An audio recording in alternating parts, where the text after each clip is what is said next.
triangle is nonetheless, it is actually representative of stuff that's universal about everybody, of all the types. And so, like, it may be that the 4 and the 8 are doing the universal duty of being contemptuous and being oppositional. Don't 9 me.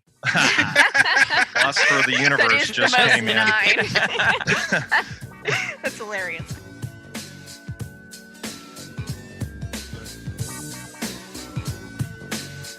The big hormone Enneagram.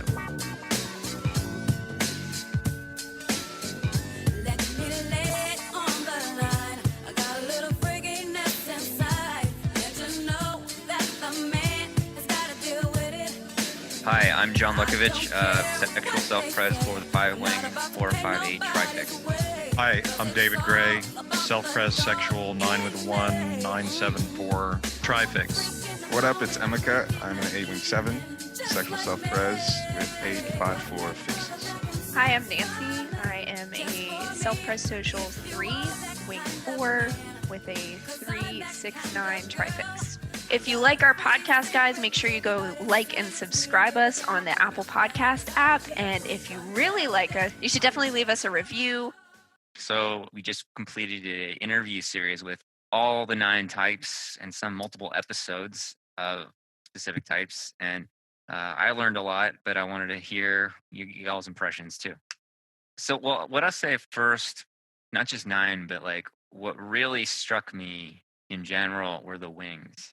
The influence of wings, and how it's almost like, on the core, like a 4 with a 3 versus a 4 with a 5 is a 4. And the core color, it's like there's an inner color wheel and an outer color wheel. So like the inner color wheel would be like 4 is like red, and then 5 is like yellow, and then 3 is like purple. 3 is like blue. And so you got, yellow, red, blue, but then you have like the wings are almost like an outer color wheel where you get like orange and purple and all this kind of stuff. It's like there was this dynamic that really struck me where it was bizarre to see how the core of types, no matter how different their wings were, was so alike, and yet the wing expression had its own thing I'm curious about diving more deeply into how the specific ego structures of types that share a wing, the overlapping wings, or whatever you call, like 4 with a 5 and 5 with a 4 versus 4 with a 3, how those work together. Because like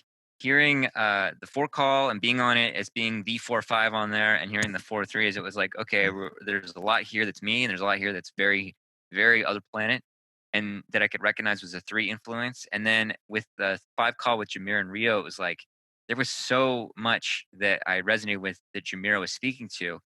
It was a whole different world with Rio, Yeah.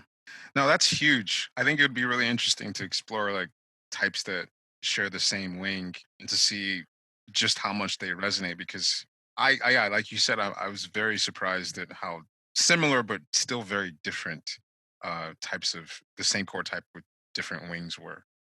Yeah, it was like a different kind of being different than like a 3 versus a 4. It was like it's hard for me to kind of place how I, as a 4 with 5, am different from 4 with 3 and similar to 5 with 4 in a way that's like structurally. And it'd be cool, like, we've talked before about like 5 and 4 having a sort of inner vision quality, and it'd be interesting to see if there was like a way to narrow in on like what's the space between like the flavor of the space between 4 and 3, and then 3 and 2, what they represent that the wings tap into that somebody who's a 2 with a 1 wouldn't tap into, if you know what I'm saying. Yeah. And then there's the issue of sometimes maybe part of what it is the structural thing, right? Of say 4's got a leg into the head center. That's one way to think of it. And then 4 with a 3 is double emotional center. Yeah. And so getting like clear on what that kind of the guts of that, it would be really fascinating. The mechanics. Yeah. Right. I'm not even sure, because my understanding of how wings work is that you're on a spectrum between the types on either side. And so like an 8-wing 7 is just closer to 7, but I'm not sure structurally how is a wing represented in the structure of a type. That's what I mean is like, I don't know if it's a spectrum question or if it's a structural question. You know what I'm saying? Hmm. Yeah. Like I don't know if you lean so far out of 8 that you fall into 7. You know, like Right, right. Yeah, and I don't know that there's really such a thing as like when somebody says I'm an 8 with a strong 7 wing as opposed to a weak 7 wing or No, I something don't like buy that. that either. I don't buy right. Yeah. that either. I But think I'm it's just, fairly static into if that I don't know that that's the right word, but but how the fuck does it work? That's what I don't get. yeah. I Well, like I I think understand the type structure of eightness, but I don't understand the type structure of a wing. I Yeah, don't know. it's a good question.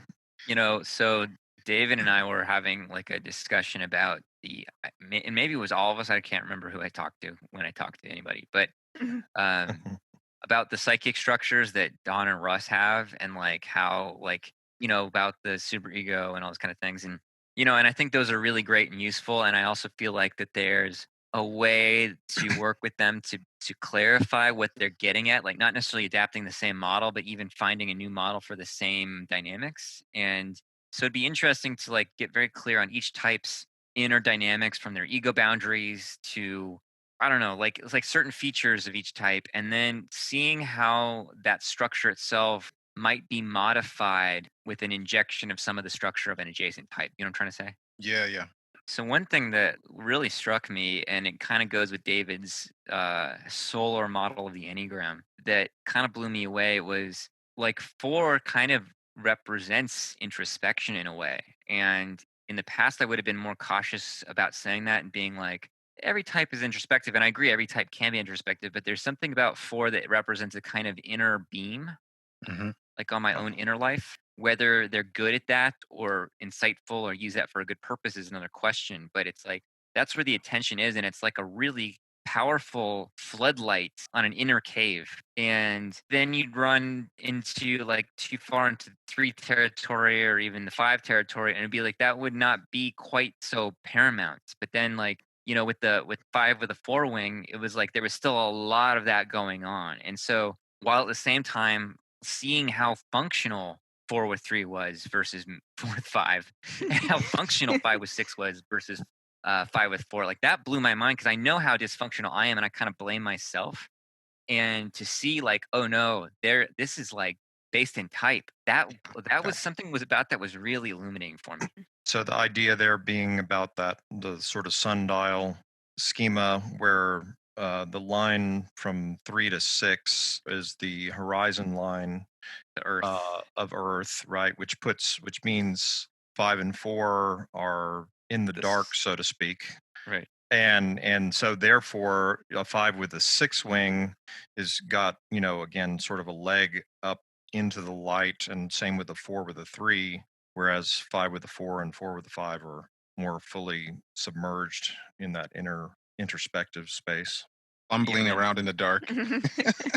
And totally comfortable doing it. and Yeah. comfortable too. I mean, it's one of those things. It's again the water you're breathing, right? So you don't even know.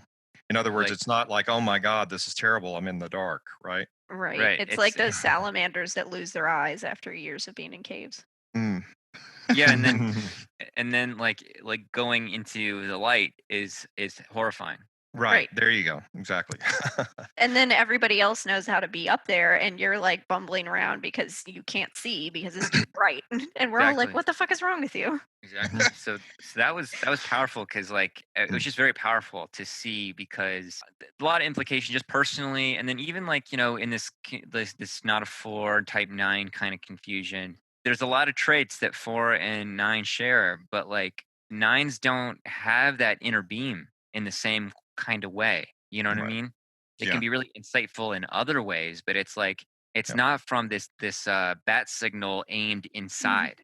Yeah, those calls there's a sharp contrast between the 4 and the 9 call at multiple levels. Like, Sure. I mean, of course, Joseph and Ilaria are pretty self-aware and articulate, but the energy of that call was kind of like, we're just gonna keep going in and digging up more self insights and in a very specific kind of way. Like, this is what it is. This is not, I don't like this, or And it's going to make people uncomfortable too. Right. Purposefully. Yeah. And the 9 call was just Fulgent waves of like revelation and sharing. You know, it was like it felt like the ocean, like the yes, totally. gentle waves rolling up. Like, oh, here's an insight, and it's beautiful and Mhm. and interesting, and a little sensitive and tender and deep and well spoken, and then there's a lot of like, yeah, I see that too. You know, it was like, Yeah. And even as I was editing the call, I mean, that's another layer of this for me is there's being on the call and there's editing the call because I have to end up listening to this multiple times. So I really get to digest certain things because I'll notice it. So one thing that I was noticeable on the 9 call is there was just there was a vague way that they were not even clear to themselves that they would say one thing and then they would contradict or disagree with the thing that they said 10 minutes later. Now that happened not just for the 9 call, but that also happened for the 3 call, which is Yeah. another interesting insight. yeah, I didn't realize how fucking similar Yeah. in a lot of ways how fucking absorbent the 3s were and almost self-contradicting that 3s were in the same way that 9s were. So a 9 would say something and then 10 minutes later they would disagree with the thing that they said, like the whole thing about specificity. Like they spent a lot of time talking about I don't want to be specific. I don't like when being put on the spot. And then absorb the fact that John was talking about specificity, about I'm so specific. It's like actually no, I do like specificity, and I was just like, what the fuck is going on? I feel like the 9 calls need Emika's like director's cut commentary because there's things that even he pointed out later about these kind of contradictions that like even when I re-listened to it, I didn't quite pick up, and then he pointed out some of it. It was like so funny. It's so good. I don't want pause you it. to do that for the 3 call. And like Don't do that. it was a little bit like the gap was longer for the 3s. But with the insanity of the 9 was that it would happen in a span of like 5 to 10 minutes. But the 3s would take like shitting maybe on 9's podcast. the 3s would contradict themselves like 30 minutes later. And it was like, okay, maybe they were convinced of something.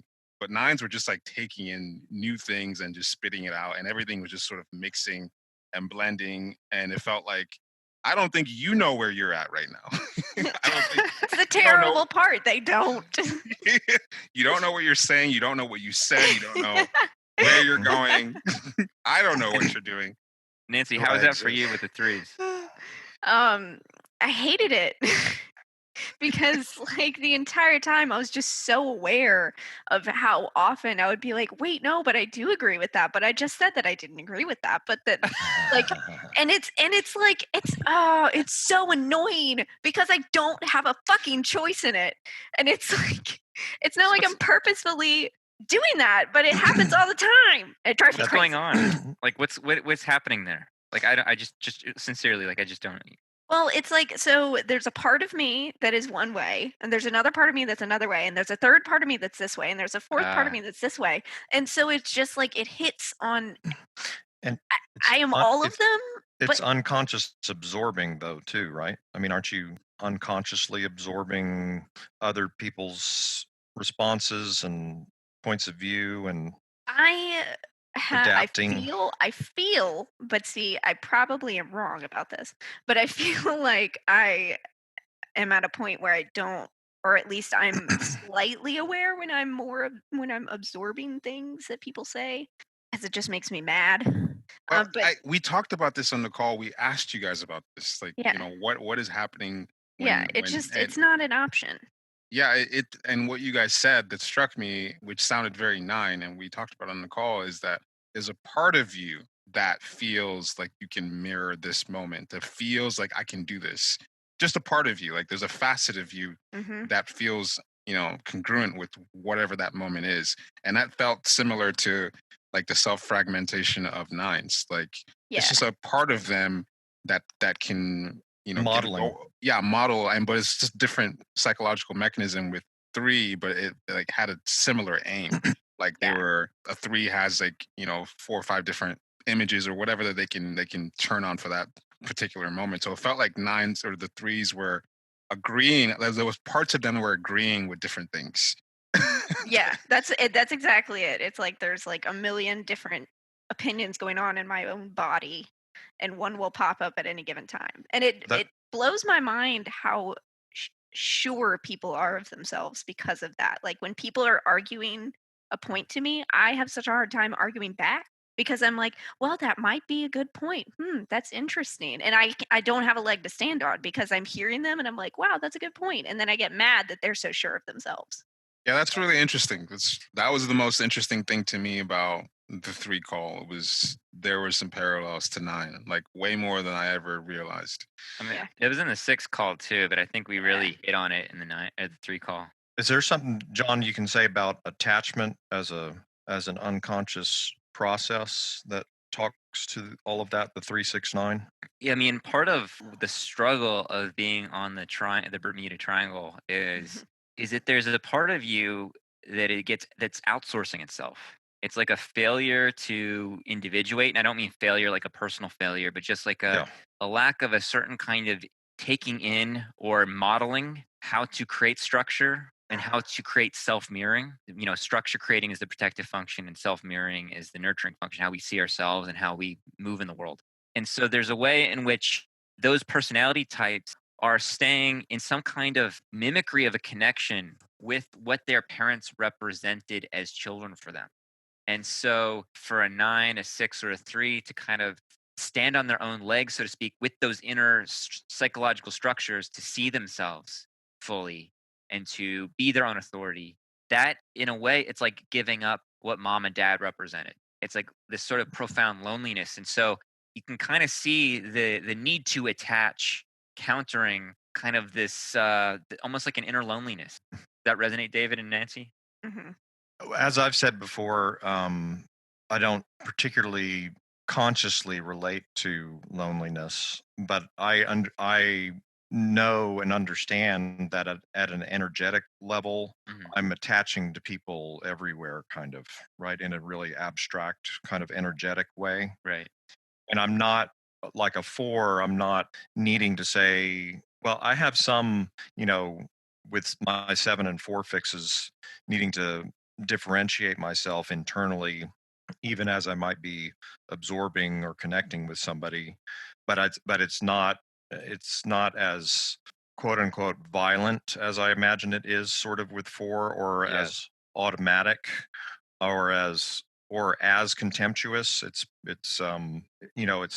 just take it or leave it kind of thing. Yeah. When I'm at like my darkest, the main thought that like kind of drags me down is that there's like no one and nothing. Like there's no one that Mm, I can feel attached to, and there's nothing inside that I can attach to. Ooh, that's Mhm. hits it. Yeah. Oh. Like there's just like it's just empty. and it's worth pointing out again, your tri-type is the whole Bermuda. It's the fucking shithole. You're the- 369er. Don't forget Dollar Store 3. Yeah, $3. Thanks, That man. was good. That was good. David, the term you used to describe a 369 trifix was the universal citizen, which I think is like the perfect. What's that on my? Oh, yeah, that's on my site. Yeah. That resonates? Why does that resonate? Well, I think it's just like if you were to imagine like an average Joe, Yeah. he's some version of a 693, 369, 963 kind of thing. Like it's just Right. they're going to work, they're wearing a certain thing, they come home and they cook dinner with their family. Like it's a 369. That made me like my breathing get tight. So it's just like So- someone who absorbs external expectation, the average Yeah. external expectation. Yeah, it's just the average Joe. Like they don't really have a face or really any like form of uniqueness. They just are the people who are. So, I know I'm coming from a 4 perspective where my confidence is based on my separateness, but I'm like, how do you feel confident or like yourself? I'm not, and I like you, like, but from that Why don't inner you hate pla- yourself? Yeah. I do hate myself. I'm like, oh my God, like if you feel average, like how could you just, what? How does Well, that work? there's that there's kind of the confidence that comes from like the world needs me to keep going. Like the 3 we were talking about on the call, the 3 that's call about interesting. how we are kind of a conduit to something greater. Like I never feel like I'm going to be like the one, but I feel like my body will be here for a reason, and it will there is a reason. Universal citizen. You're Yeah, contributing. Exactly. It right? may not be a giant contribution, but it's a contribution. You're keeping the triangle up aloft. Exactly. And one thing that I've learned from OD is OD, my best friend, is 6'9", and I didn't really fully understand that tri-type until him. And I just recognized that on one hand, yes, he over adapts to what other people are thinking, feeling, and doing to a fault. But at the same time, he has an inherent ability to connect with everyone. He's almost like he is a channeler of humanity. Like this guy, you put him in a crowd and everyone feels like they can connect to him. And he just represents someone that people can imagine themselves into, that he can imagine himself into other people. So it's like I recognize that combination is like an archetypal channeler of someone. I mean, I don't like OD. I'm Wait, kidding. I love OD. I've met him. He put out one fucking video and he has not had a break in clients. He's been doing a reading every other day. He's amazing. Yeah. Like he's so likable, and of course he's talented, but it's just that combination is just so fucking, it's magical in the sense of being able to absorb and get into other people and people being able to connect. And I was like, I don't have that. It's like we talked about Dave Chappelle's that combo, and Dave Chappelle says all kinds of wild, controversial shit, but like everybody loves him. Yeah. Universally. And I've tried to notice the how does that work? And what I've realized that what's so attractive to everyone about the combination of those three types is that it has just enough easygoingness and enough self-doubt and enough assertiveness that the combination is self-deprecating yet confident yet chill. It's like it's strong and vulnerable. It's palatable. It's not too much of anything. Exactly. But I'm really struck by that sense of the world needs me, because I think there's something really in there about like the differences, because like there's this sort of universal quality of the Bermuda Triangle type. It's like the world or the universe needs me.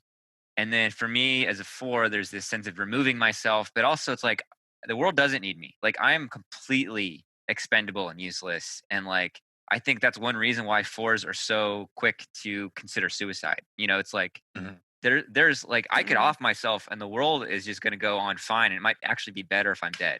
Yeah, because it's almost like a complete rejection of the 3-6-9 inner triangle to say like what they're doing, I reject. What is conventional isn't me. I have to go far away from that to find myself. So it's like, why would I think that world needed me? And I guess that's like that need to serve the universal whatever is like what gets the triangle types to be triangle types, to want on some level to absorb. It's like there's a thing to be had here to make happen somehow, maybe. Yeah, and it seems like that. I mean, sometimes I wonder, like, what is a work ethic? Why do people have why do people have a work ethic? Because I have to conjure up all these like hateful, contemptful, emotional states to get myself to fucking edit these podcasts, because I think I'm destroying somebody's psychological being somewhere. I'm gonna edit that out. And it's like, what gets people to just be so consistent and just work towards just these goals, and I feel like it's you on some level you have to have an unconscious belief that you're part of something important, and your contribution is that sense of responsibility to something. Like, so here's another angle though on the sort of differences between, let's say, the triangle and the other types, is that the triangle is nonetheless, it is actually representative of stuff that's universal about everybody, of all the types. And so like it may be that the 4 and the 8 are doing the universal duty of being contemptuous and being oppositional. Don't 9 me. Philosopher of the universe just came in. That's hilarious. It's like he's doing his own version of the Enneagram of belonging right here. David just matter. died inside when Well- he said that. He was like, "Oh God."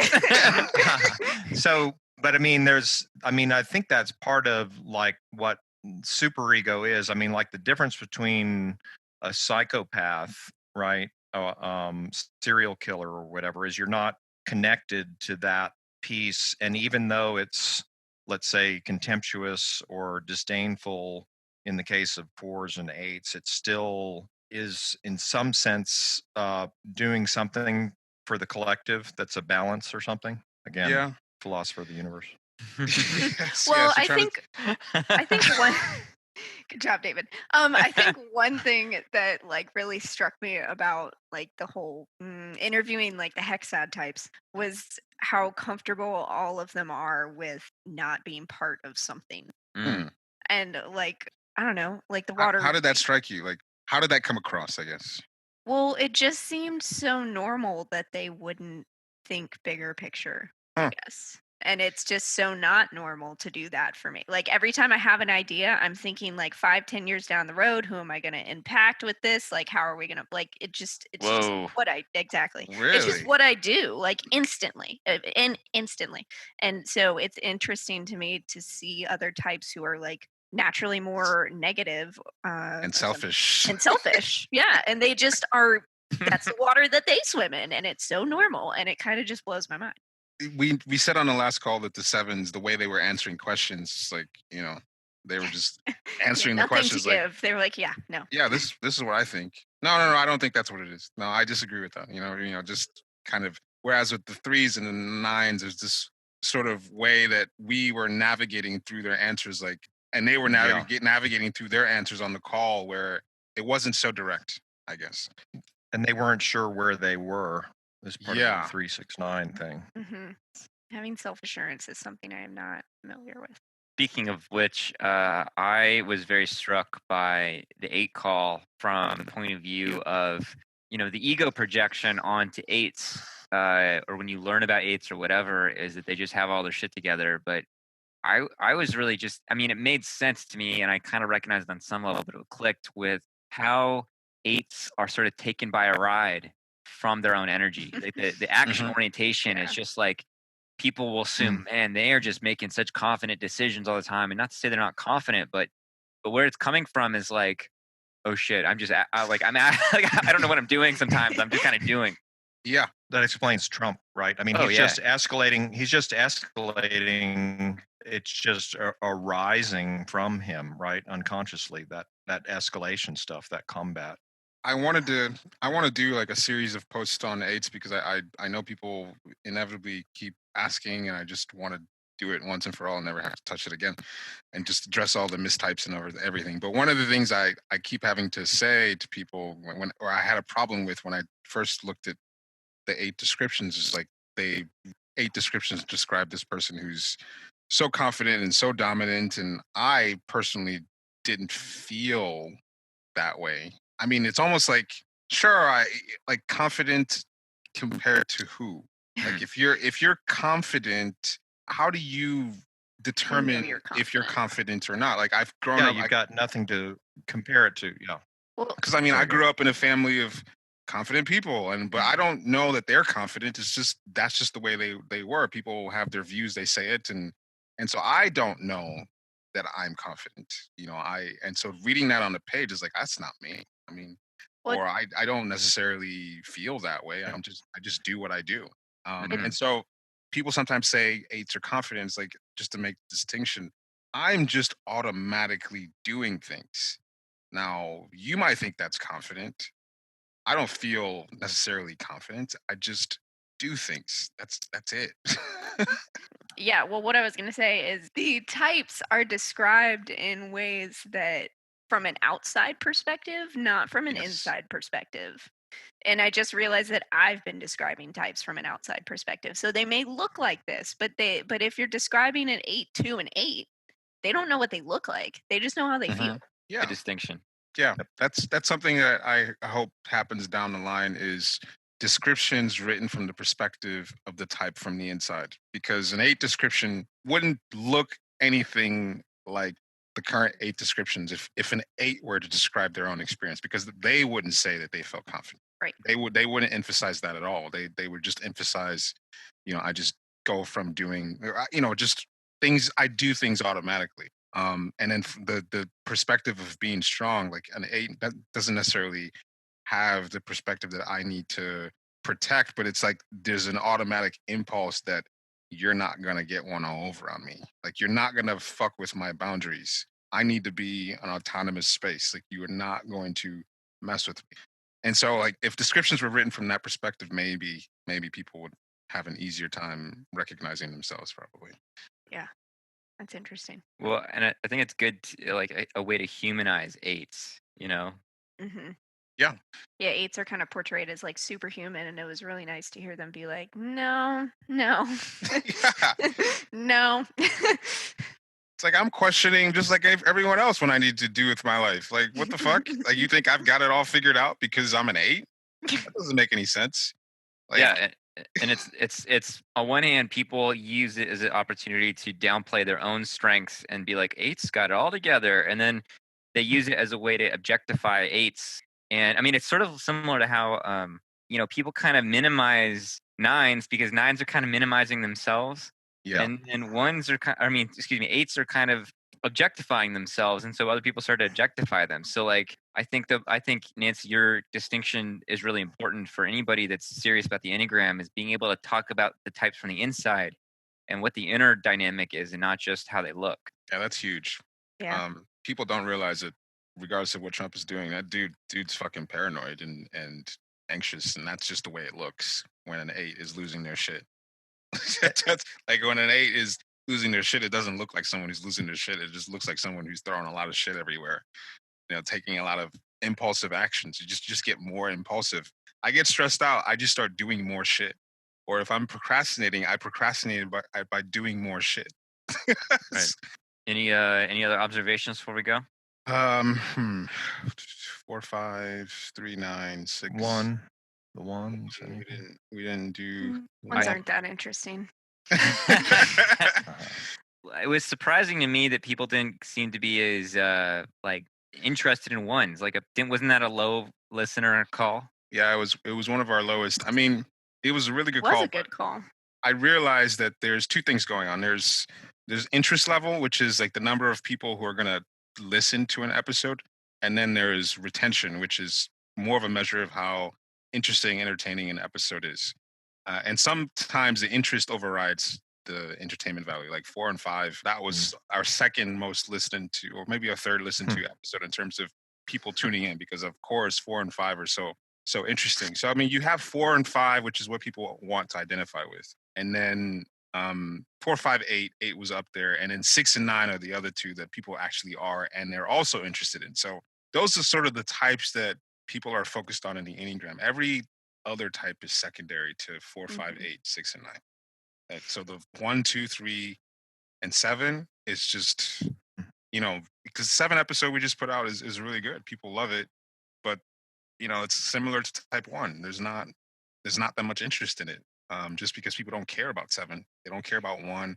They shit on 3s. Nobody talks about 2s. Yeah, nobody talks. Well, I feel like it's the 1, 2, and 7 are the ones that everybody can just put in like a box. Yes. Yeah. And they're just like, I totally get it. I understand. I need to Yeah. know nothing more about this. Yep.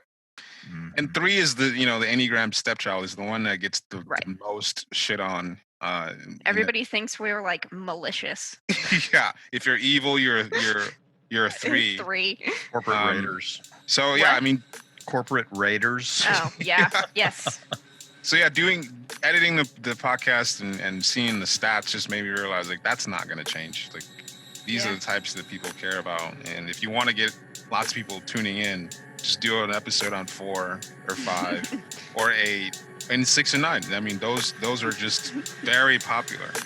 The 9 episode was our most popular episode, which is cool. 4s are just the fucking chads of the Enneagram.